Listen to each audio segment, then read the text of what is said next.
9. Maintenance of NCAGE codes.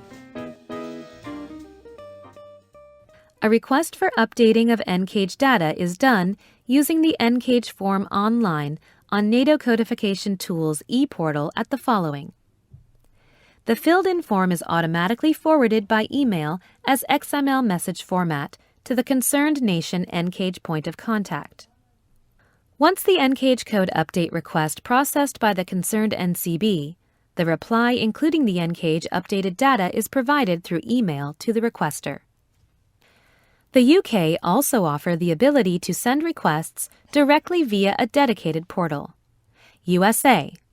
Requests for US NCAGE data review must also be generated through the NATO Codification Tools e-portal or through the US Central Repository for USA Suppliers, SAM, for System for Award Management for the United States. The content of both NCAGE and SAM databases must be in phase.